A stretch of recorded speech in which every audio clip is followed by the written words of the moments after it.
Okay, so welcome everybody. I'm Mike Wright. I'm the Director of Communications and Membership at Bond, and welcome to this session on thriving cultures, transforming wellbeing, engagement, and performance. And I'm delighted to be here with Simon and Andy from Thriving People. We're partnering with them in this really important piece of work. I mean, the reason why we're doing this is kind of born out of many conversations that I've had with chief executives and senior leaders over the last couple of years and probably beyond, actually, when certainly the challenges for the international development sector in terms of the external environment, funding, the changing nature of the way organizations have operated post-COVID or within COVID and post-COVID, and the many sort of organizational structural changes that have been part of the work that you've been involved in as members of Bond on locally led development have really presented huge amount of challenges towards the issues of wellbeing, engagement, and performance. So that's why we're here, and we realised that at Bond that we needed support from experts like Andy and Simon to help navigate your journey through this to sort of develop a thriving culture for your organisation. So that's why we're here. So welcome. I just wanted to do a little bit of housekeeping and I'll step out of the way. Today's presentation is recorded, but we're not going to record the breakout rooms. So those are sort of private spaces in which you can say what you think. We'll send out the recording with the slides post event, and you can look at those at your leisure. There are captions available if you want to use those at the bottom of in the instructions at the bottom of the screen. Questions. If you want to ask questions, use the chat box to ask questions, and we'll endeavour to answer those towards the end. And as of always, there'll be a feedback form for you to complete. Can I just also ask? It's a kind of we're trying to make this session as intimate as possible and as engaging as possible. It would be really great if you could turn your camera on where possible. We'd really love to see who you are. And part of this is about sharing experience and getting to know each other. So really important that we get a sense of who you are, if that's okay. But I'm going to hand over to Andy and Simon now, and hope everyone enjoys their morning with Andy and Simon. Lovely, thank you, Mike. Good morning, everyone. Welcome. My name's Simon. I'm Andy. And as Mike said, we're the founders of Thriving People. We'll tell you a little bit more about who we are and what we do in a moment. But before we do, I just think it's important to take a moment to set some context. We're living through a time of profound disruption. We've been through, the upheavals of Brexit, of multiple lockdowns. We've got a cost of living crisis. There's the ever-growing threat of AI, and we've been through so many different governments and prime ministers, one of whom, of course, it was outlived by a lettuce of all things. So all of these things have had a huge impact on all of us, really, and they're contributing to a profound sense of powerlessness, of disconnection and isolation. And on a broader level, within society, polarization and ever-growing equality, all of these things are only feeding that sense of disconnection that so many of us are feeling. I think if we spend too long looking through this lens, it can all get a little bit depressing. And I don't want to be a Debbie Downer to start things off this morning, but I do think it's important to recognize the scale of the challenge that we're up against. Mm. These disconnections and disruptions are played out in organizations too. And I'm sure you'll agree, international NGOs are not immune. In fact, maybe they're even feeling these impacts even more keenly, these disruptions. And preparing for the session, we've had several conversations with Mike, with members of the Bond community, with leaders, and with the intention of trying to understand more the challenges that you're facing in terms of your culture. And we came away from all of these conversations with a sense of, wow, things are really tough for a lot of you, almost all of you at the moment. Huge drops in funding, an existential crisis, a very rapid shift to a hybrid workforce, high levels of attrition, absenteeism, and stress. All of these things are making it a lot harder to deliver on your mission. And a lot of leaders having the sense of, we're moving in the wrong direction, but we're not quite sure what to do about it. So our goal today is to share a simple solution that will help you to face these challenges head on. So what does that look like? Well, we've got 80 minutes or so together, and we want today's session to be as pragmatic and as useful as it can be.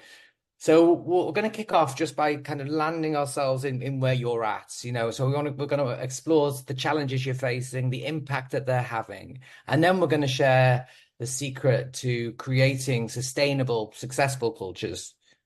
Of course, you're not going to be able to transform your culture in a 90-minute webinar. So we're going to also share some practical strategies for how you can get started and a range of options that will support you. I don't want us today to be too kind of theoretical either. So so we're going to be sharing a case study which will demonstrate how we've gone about helping a client make a major cultural transformation, which will hopefully give you a clear framework for your own success. Towards the end of the session, we'll save some time for the Q&A, as Mike mentioned earlier, so you can grill us about anything that we've spoken about today, or any questions you have about the kind of the impact that this might have on your own specific situation.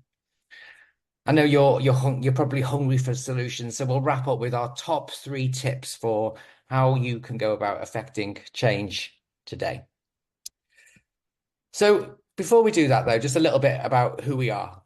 At Thriving People, our work is dedicated to helping leaders to lead with greater authenticity, with greater empathy, more confidence. And it's about helping employees to feel more connected and engaged.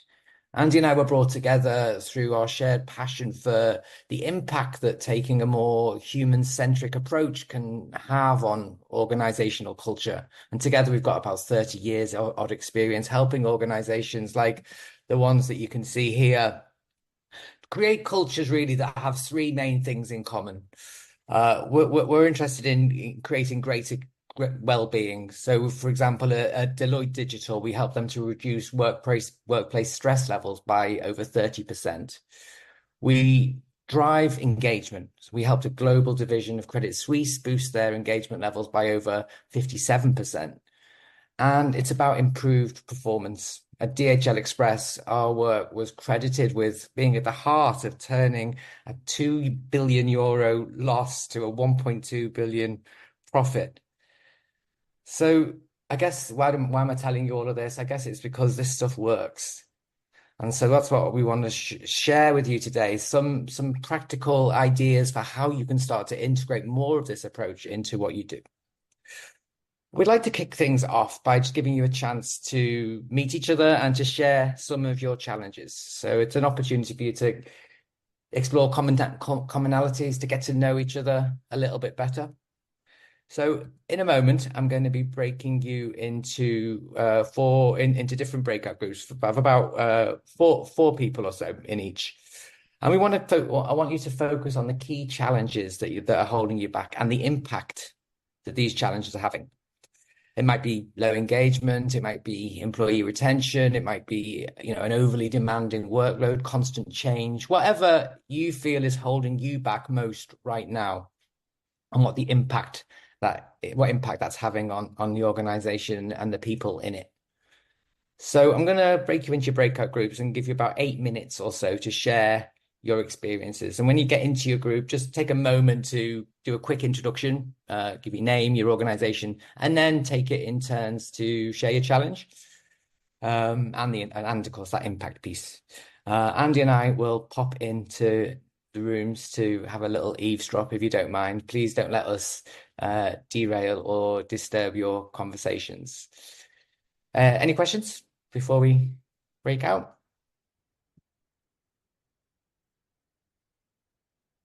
Right, let me just... I've set them up. Oh, you set them up, Andy. Brilliant. Thank you. Hello, everyone. Welcome back. Apologies if your conversations got curtailed there. It's always the the worst part of this job. I like enabling conversations. I hate having to cut them off. But it was really interesting for certainly for me to eavesdrop on some of the things that came up for you there, and some of the commonalities of the experiences that you're facing. I'd love to hear from you. Just maybe if anyone would be willing to give us, a 30-second insight into one of the challenges you discussed and its impact, or maybe just to talk about some of the themes that emerged from the conversations that you were having in your group. Would anybody be willing to unmute themselves and share a reflection? Hi, Christos. That would be great. Thank you. Hi, Simon. Hi, everyone. In our group, we talked. So let me introduce. I'm Chris Papagiannou. I'm normally based in London. I'm part of the board of Doctors Without Borders in Greece, and I also work as a consultant and doing a bit of similar work as you do, which is great. I think some common themes, definitely balancing workloads, urgency with a culture that actually enables for well-being, enables for really positive relationships to be built. I think that's a challenge. We talked about, especially for global organizations, the cultural differences from office to office, and that again can be a challenge. I think definitely we need to be aware and open to different cultures and working cultures. And the last thing we mentioned actually is the importance of role modeling by senior leadership, which we saw how positive, the positive impact it can have when this is actually happening, and the negative impact when this is not happening. So I'll stop there in case there's anybody else who wants to add anything. Lovely. Thank you, Christos. I'm sure what you discussed there will resonate for lots of people in the group. Does anybody else would love to hear one more voice in the mix if we can? Any themes that came out of your conversations? Thank you, Kate. I am. My apologies. I've got a cold at the moment, so my voice keeps cracking. So we talked some of the similar themes there as well, but our group, we're all working in quite small organisations. The UK-based teams are quite small teams. So there was some discussion around, in small environments, there's not capacity to pick up extra work if people are off sick, if people are away on leave, or if there's turnover and you're recruiting for roles. But being in small organisations means that people often get opportunities to participate in things at quite a senior level quite quickly, but then there can be gaps in professional development, and career progression opportunities aren't always there within a small organisation. Lots of discussion around burnout and workload, and the impact that has as well, and also around sort of remote working and trying to have team cohesion and social opportunities for staff. We also talked a little bit about some of those challenges, cultural challenges, where you've got offices in different locations around the world. Thank you, Kate. Yeah, I guess lots of opportunities, if you like, for disconnection through circumstances, through geography, through new ways of working, and then the challenges of balancing the workload in small organizations or organizations that are getting smaller but will still have a similar kind of remit to deliver, so putting people under a lot of pressure. Yeah, thank you. Thanks. Yeah, it's interesting to hear the themes, and I really do empathize with the challenges that you're facing at the moment. I guess one of the benefits of our approach is around recognizing the commonality of some of the challenges and working together to find collective solutions. So we'll be sharing ideas for a community approach that will enable you to share and help each other to resolve some of the challenges that you're facing later on. Andy, Can you share the slides, Aaron? I can share the slides. I can. Bear with me. Yeah, so it's easy to get overwhelmed and even feel despair about all the different things that are affecting your cultures at the moment. We find this circles of control model a good way to remind ourselves of what is within our power to do something about, and therefore what's the best place to put our energy, and what we can't do anything about, and therefore is best to not keep focusing on and worrying about. We can't change government policy, geopolitical events, and the effect that that has on our ability to fundraise. And these are the things that are in our circle of concern, the outer layer in this model. If we focus on too much on those things, we can end up feeling disempowered and frustrated. So it's better to focus on the inner two circles, the circle of influence and control. Circle of influence is about the impact that we have on other people. So in terms of culture, that's our colleagues. That means how well we communicate, empathize, how well we role model different behaviors or positive behaviors. And all of this has an impact on how happy and engaged our teams are, for example. And then what we have most control over, the inner circle, it deals with our thoughts, feelings, our responses to what's happening. So for example, do we manage stress by doing some meditation or coaching versus letting off steam by shouting at somebody? So we can't necessarily change what happens, but we can change how we respond to it. This is our circle of control. And we find that the more leaders focus on these inner two circles, the more empowered they feel, the more they're able to drive change, and the more engaged their organizations are. So how do we go about creating a thriving culture? Yeah, our work focuses in on those, really on those two inner circles, the circle of influence, the circle of control. And I guess if I ask myself, what's your focus as an international NGO? I guess that your number one focus is the impact of your organizations, right?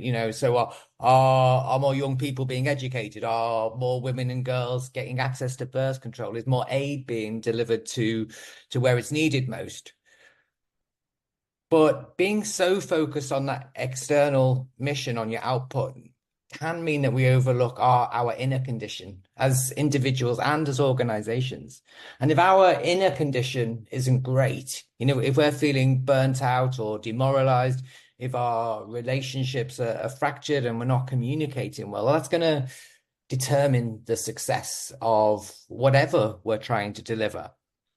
And I like to think about this quote by the legendary American football coach, Bill O'Brien, that the success of an intervention depends on the inner condition of the intervener.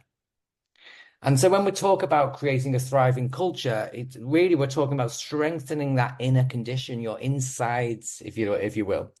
And it's this inner state which is often a blind spot for many leaders and culture change experts. So our approach is to bring awareness to that inner condition, and it will then provide a framework for change, because we're dealing with what's really going on. So if creating a thriving culture is our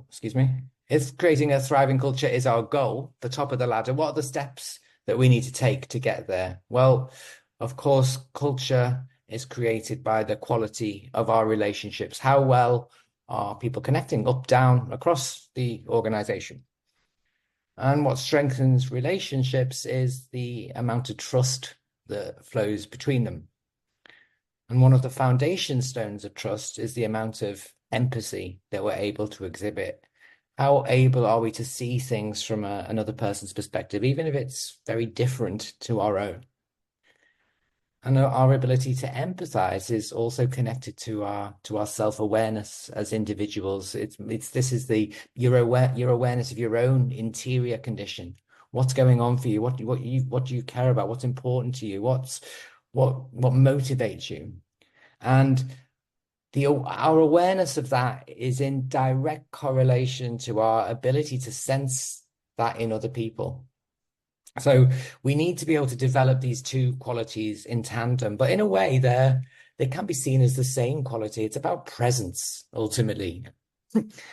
How present we can be for ourselves, how present we can be for each other. And this concept of presence sits at the core of our solution. You know, we help organizations to thrive by amplifying their levels of presence for themselves and for each other. And the great thing about working in this level is that when you're talking about presence, it doesn't need to take any more time. You know, presence is about the qualities that you bring to the time, to the tasks that you already have, you already do. So it might sound easy, it might sound oversimplistic even, you know, just be more present. But if it's so easy, what's keeping us stuck? What's keeping us trapped? Andy? As a leader of change, if you can't develop that self-awareness and that empathy, then you're forever stuck at the level of formal structural change, the bit of the iceberg above the water, the bit you can see. We can sometimes then find ourselves putting a lot of energy and time into trying to drive a culture change and not getting very far. And I'm sure we've all seen examples of that in our own organizations or other ones. You can change the structures, but you don't actually change the underlying behaviors. So old habits and trends persist. So that's enough about the theory. What we're going to do now is make things a bit more tangible for you by exploring a case study where we've helped an organization to create lasting culture change through a renewed focus on presence. Yeah, so we work with organizations, you know, of all different sizes and scales, as you saw earlier. But the example I want to share with you now is one of the larger scale projects that we've worked on. And the reason for sharing that one is because it's specifically focused on a cultural shift based on the way that we're showing up for each other. So the organization that I'm going to share with you is Clear Channel, and so they're the organization that operate about 40,000 billboards, advertising sites across the UK. I'm sure you've seen their name on bus stops and billboards across wherever it is that you live. So a couple of years ago, they lost their biggest client, which was London Underground, and I guess that's the equivalent for you guys. You know, you're losing your biggest funder. The shock meant that morale was really low and people were quite afraid. But Justin Cochrane, their CEO, had a vision. He wanted to pivot the organization from an old school posters and paste model to an entirely new digital model. Of course, that meant loads of change, you know, in terms of the structure, in terms of the personnel, and in terms of the skills that people needed to be able to thrive. So they recognized that, you know, in order to change, to achieve their goal, they needed empathetic, self-aware leaders and managers who could carefully steer their teams to embrace the change. So we were called in to support managers to help them to rebuild engagement and provide that support to their teams. So I thought it was useful to walk through the case study with you, but also to introduce you to the 4-stage process that we work through with every client in order to guarantee the impact of what we do. So whether we're coaching one-on-one, working with teams, or across whole organizations, you know, we've got a 360-degree process that ensures change sticks. At the core, you see here in the center of the diagram is that head and the heart, and that sits absolutely foundational to what we do. You know, I think too many initiatives in organizations operate in that kind of rational space, but they don't consider how they make people feel. And if we want to create movement, we've got to be able to connect the head and the heart together. So it's the heart of what we do. So let's just walk through what the solution is in each stage. So before we design anything, of course, we need to get under the skin of the organization, understand its goals, its culture, its challenges. And this is the explore phase, the laying of the groundwork to be able to enable any transformation to take place.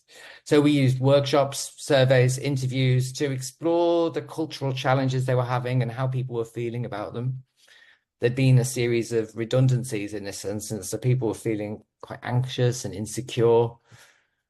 And we also work with leaders to explore, you know, what does success look like? So it's about people feeling more engaged, more motivated, more connected.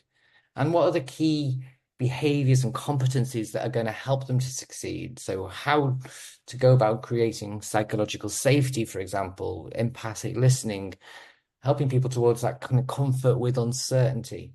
So once we had all of that data, we could then create a framework for the change program.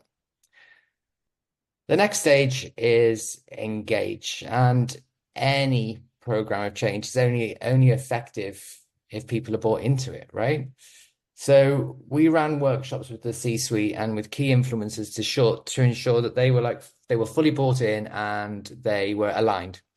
And we explored sponsorship. So how is the transformation going to be communicated? How can we ensure leaders are role modeling target behaviors, that empathic listening I spoke of, etc.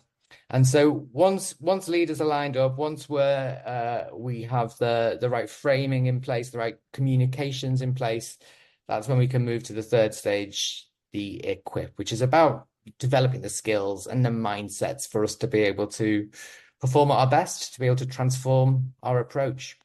So really, this is really about teaching a man to fish, ultimately, ensuring managers that have the skills to support their teams through change, both now and into the future.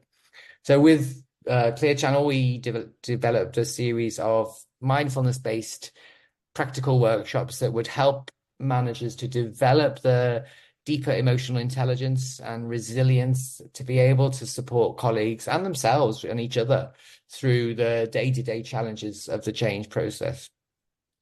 And the final stage is embed, which is, of course, about ensuring that change sticks. It's often the hardest part, right? The pull to habit is strong, and that can derail any change project. So we need to ensure that accountability is really baked into the process. We integrated new people-centric criteria into the 360s and into their performance appraisals. So managers are being held accountable for the level of presence that they're bringing to their teams.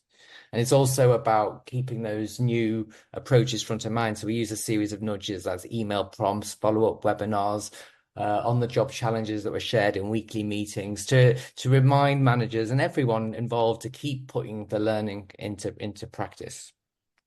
So that's the kind of an overview of the 4-stage process that we work through. And we're thrilled with the impact of what we did. Kate Douglas, their HRD, credited the turnaround in revenue and their ongoing success of the digitization strategy to the work that we did in the program. 6 months after, the program managers reported being 68% more confident at managing change. And their engagement survey was about 12 months after our intervention had wrapped up, and they reported a 47% increase in employee engagement, which is incredible, really, when you consider where the organization had been only 12 months earlier. So I hope that gives you an idea of both how we can go about creating change, meaningful, lasting change, and the impact that will have. Please, of course, will there be time for any questions about any aspect of that later on? Andy? Yeah, and in a moment, we're going to guide you through 2 of the tools that we would use in a process like that, in an organizational change initiative to create a thriving culture. And obviously, you're not going to be able to drive a culture change process to create a thriving culture just from coming to one 90-minute webinar. So yeah, it takes continued support to be able to do something like this. And we're going to offer a few different ways that we could support you to create a thriving culture in your organization. So one of those would be consultancy. This could look like something like the case study that Simon's just shared, but of course it'd be specific to your needs, what's going on in your specific organization. The first step would be to have a call to see if it might be right for you. But we also come up with a couple of more light touch options. So for example, we're also offering a coaching circle, which is an online monthly opportunity to get together and solve some of these seemingly intractable culture change challenges together. Thirdly, we're also offering a leadership workshop in person in central London in September, which will be an intensive day-long opportunity to expand on what we've been doing today. So just to tell you a little bit more about what these options would look like, the coaching circle is for leaders of CEOs, international NGOs, and people leaders, culture leaders, who want to find simple, powerful ways to transform their culture. We'll be getting together to focus on one particular challenge at a time. The first one is going to be on how to address the impact on culture of funding cuts, which I know is massive for a lot of your organizations. The benefits of the coaching circles include getting support, so you're trying to solve these challenges together. It doesn't make sense that you're sort of struggling separately or having to try to find solutions separately, when by working together you could make things easier for each other. We'll also be developing the listening skills that we were talking about as being crucial for creating a thriving culture. It'll be an opportunity to deepen relationships within the field and pool expertise. It means that there'll be regular touch points to remind you to keep making progress and keep focusing on this culture issue, and it will give you renewed confidence and focus when it comes to addressing culture. And we've tried to make it as affordable as possible, knowing that funding is a challenge for many of you. So we are offering it for £75 per person per session. We ask you to make a 3-month commitment because we want to build that sense of community within the coaching circles. But if it's not for you, there's a money back guarantee. If you give it a go and think, actually, this isn't quite what I thought, or it doesn't really work for me, we just want to make it a really safe investment for you to make. It's going to start next month. It's going to be every Wednesday and first Wednesday and second Tuesday of the month, starting on the 3rd of July. The second piece I just wanted to quickly flag up for you is the one-day leadership workshop, just to give you a bit more meat on the bones, if you like, about what we'd cover off on that day. So this is really an opportunity, as Andy said earlier, to explode a lot of the concepts that we're only touching on today and really get inside some of the challenges that you're facing and work together to create more creative and effective solutions. And as much as we can achieve online in the coaching circles, nothing beats the value of being in a room together, connecting, sharing, exploring, experiencing. And I love how fertile and creative these spaces can be when we get together. So this is an opportunity to learn from each other, to build your confidence, and to feel less alone in tackling some of the challenges that the sector is facing. So what does it look like? Well, on the day we'll guide attendees on an experiential journey to think beyond existing paradigms. We're creating the space for new ideas, new approaches to emerge. We'll kick off with a deep dive into the current state and the factors that might be holding you back from transformative change, before exploring ways we can go about mitigating some of those challenges in order to be able to get to that vision of your ideal future. Over the course of the day, we'll be sharing some examples of best practice, stuff that we've seen work in other organizations that we've worked with, and ultimately work together to prototype some practical solutions that will help you towards wherever it is that you want to go. And of course, then to create that viable transformation roadmap. What are the individual steps that need to be taken and when, in order to get that buy-in and to build that sense of momentum? So we're running this workshop twice. There's one on the 19th of September and one on the 24th of September. And as Andy said, they'll be in central London. There's a discount for bond members for this event. So if you are a bond member, it's £650 a head. If you're not, it's £850 a head. We can. Andy, are you able to just pop the link into the chat if people want to go down any of those routes? Mm-hmm. So are there any questions about any of the options that we've shared?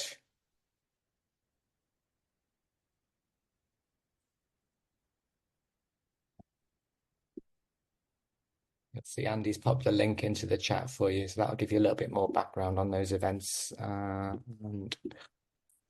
But I guess the proof of the pudding is in the eating, right? So I really want to give you some experiential examples of the kind of things that we'll be doing in these sessions, just to give you a taste of our approach and the impact that it can have. The first is an exploration of the importance of self-connection and its influence on how engaged we are. And the second is a tool to help us deepen our connection to others. Thanks, Simon. Yeah, so self-connection, self-awareness is really at the heart of how effective we are as a leader. When we talk about self-awareness, it can seem like a bit of a nebulous term. What we're really talking about is being conscious of our strengths and weaknesses and how able we are to recognize and regulate our emotions. A study of Korn Ferry, the consultancy, found that 92% of leaders think that self-awareness is the most important quality a leader can have. But rather worryingly, because most of us tend to think that we are quite self-aware, a study of 5,000 people found that only 10 to 15% actually are self-aware. So we tend to overestimate our skills such as self-awareness and empathy. Most of us, again, think we're good listeners, but are we really? Do other people think we're good listeners? And it's understandable. In the maelstrom of all the kind of busyness that's going on, it's easy to lose touch with our feelings and needs. So let's look at how self-awareness influences our engagement for a moment. So in terms of our personal investment, there are two different elements we can bring, right? Our attitude, which you'll see on the y-axis here, so we can, how positive or negative we feel. And, our energy levels on the x-axis. So we can either offer very little energy, or we can bring bags of energy to a project.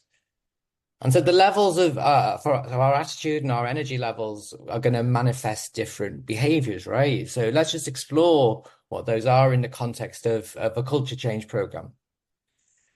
So if, for example, someone is demonstrating loads of energy, but a very negative attitude, they're in this quadrant here.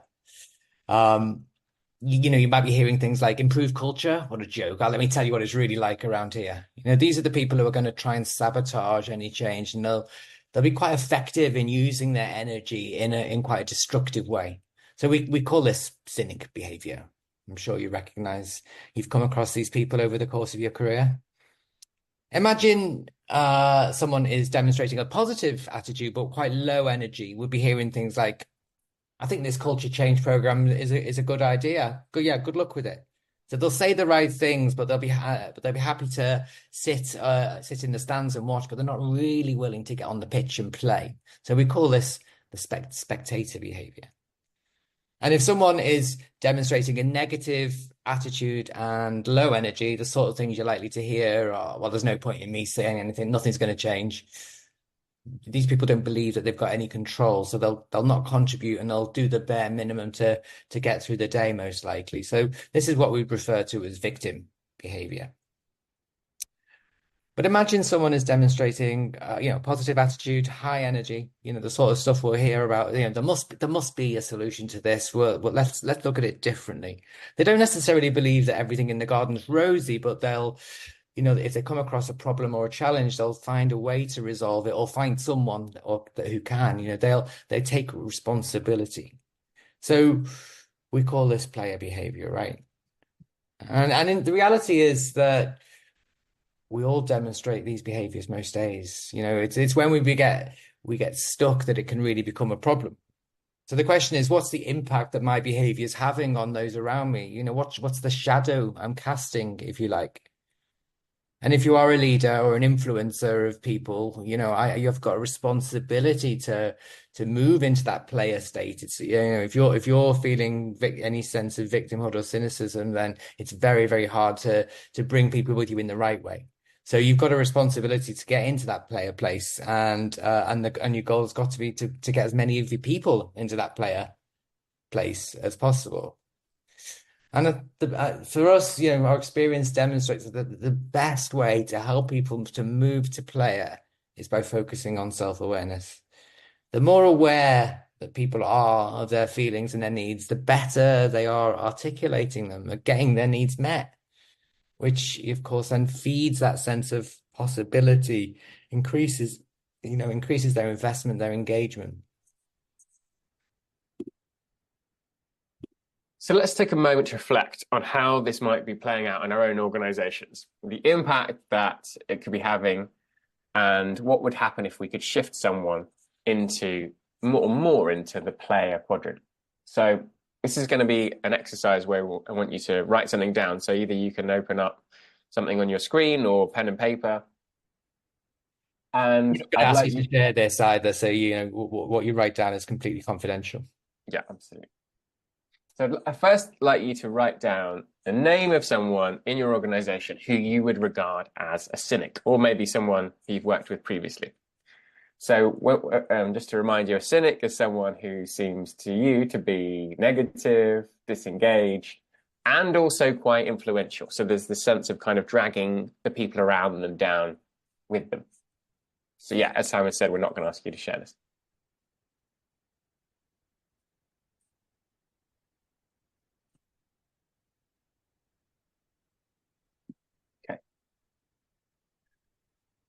And next, what I'd like you to do is write down what is the impact that this person's behavior is having on themselves and also on their colleagues. Is it making life more difficult in some way? Just going to give you 30 seconds or so.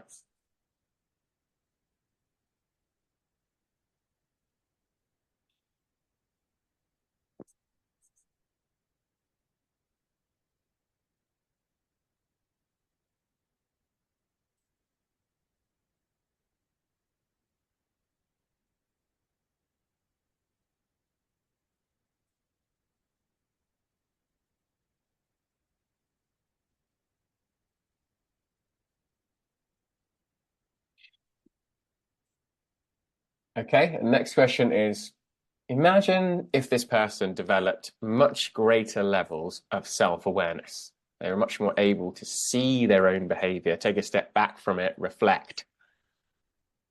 What impact would that have on them? And also on the organization, the team around them? 30 seconds.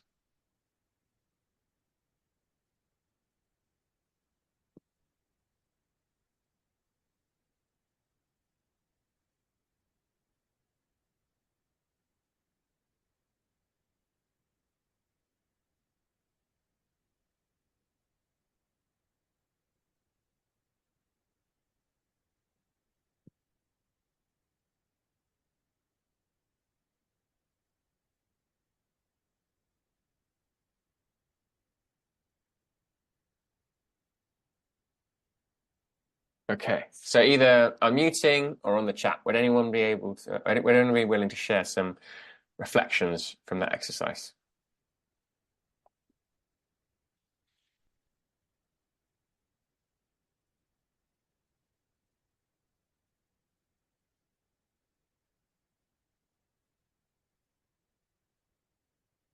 What were some of the things that you wrote down in terms of impact, for example? Either positive or negative.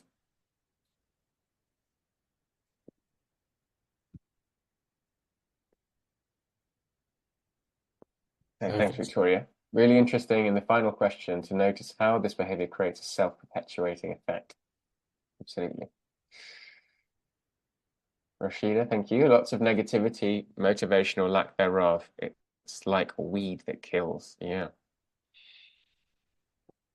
Thanks, Mike. This attitude also works against collaboration. Absolutely.